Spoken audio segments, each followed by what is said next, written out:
que ens aportarà valor a un document legislatiu com el que tenim en aquest moment sobre la taula. Primera qüestió. Segona qüestió.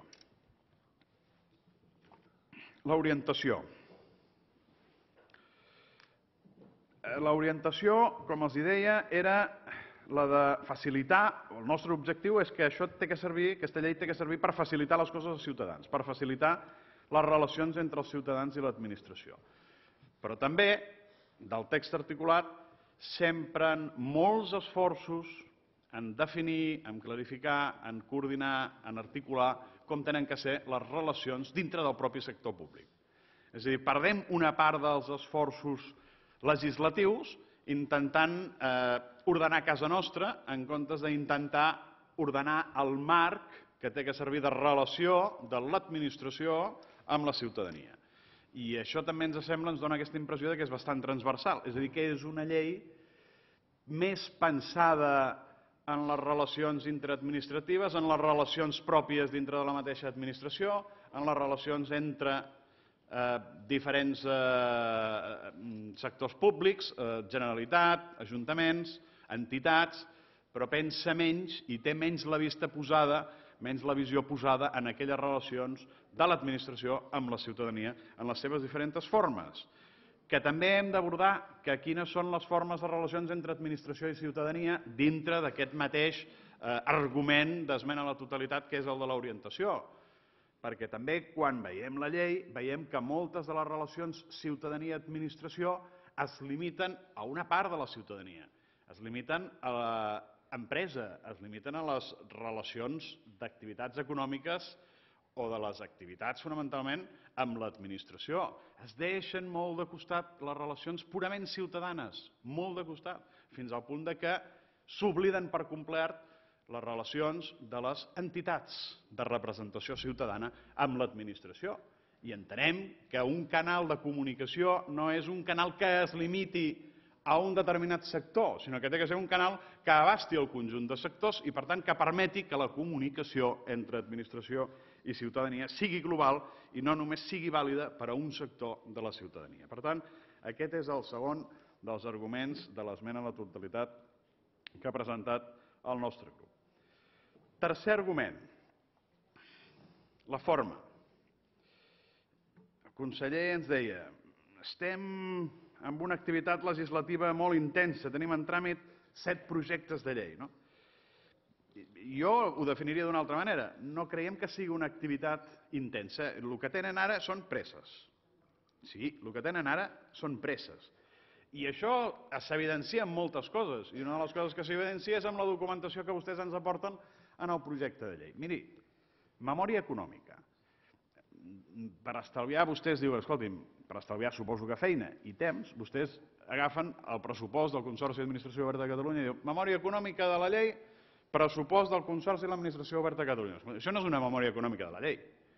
Quan algun departament d'aquests de control intern legislatiu els diu, home, escolti'm, això no és massa seriós de posar la memòria del Consorci d'Administració Oberta de Catalunya com a memòria de la llei. Bueno, llavors agafen la memòria econòmica que van fer pel decret 56/2009 i també l'inserten dintre de la documentació de la llei. Home, això tampoc no és una memòria econòmica estrictament de l'aplicació de la llei. És a dir, què costarà l'aplicació d'aquesta llei a l'administració? No ho sabem. Què costarà l'aplicació d'aquesta llei a les administracions locals? No ho sabem. Quina repercussió tindrà? No ho sabem, ni ho saben les administracions locals i això els preocupa i vostès ho saben. Aquest serà el quart motiu de l'esmena a la totalitat. Quin serà el cost que representarà l'aplicació de la norma? El cost o l'estalvi? Perquè ja ho acceptem que pot representar també l'aplicació de la llei un estalvi a les empreses. Però això hauria d'estar valorat. No hi ha memòria, no es reflecteix. I, per tant, aquestes preguntes no tenen resposta i són incògnites. Una altra qüestió. En la mesura en què l'aplicació de la llei afecta les empreses i afecta les activitats econòmiques, segurament per bé, tant de bo que sigui per bé o per bo.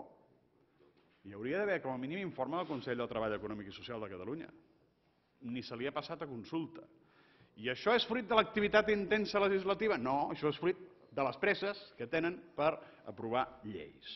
I ens sembla que les presses són males conselleres i, per tant, Des d'aquest punt de vista, nosaltres entenem que s'havien d'haver seguit tots els passos adequats precisament per avaluar perfectament quin és l'impacte d'aquesta llei en la societat i si l'impacte que té realment és l'impacte que busquem. Perquè és cert que hauria de servir per reduir despeses de gestions i de tràmits a les empreses. És cert, però escolti'm, hem de fer un acte de fe.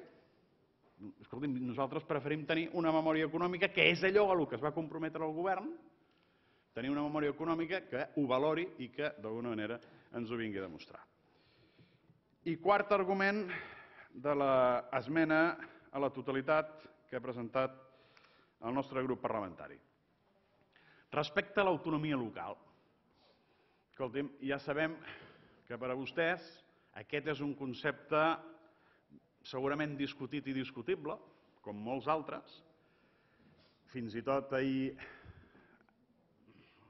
diputats d'aquesta cambra es manifestaven a la plaça Sant Jaume contra l'autonomia local, però, no sé si del seu grup o no, però n'hi havia algun, però en qualsevol cas nosaltres creiem que hi ha un canvi del tracte, un canvi important del tracte que en aquesta llei se li dona a la necessitat que l'administració local s'impliqui també amb l'ús extensiu, amb l'ús intensiu dels mitjans electrònics en les seves relacions amb els ciutadans.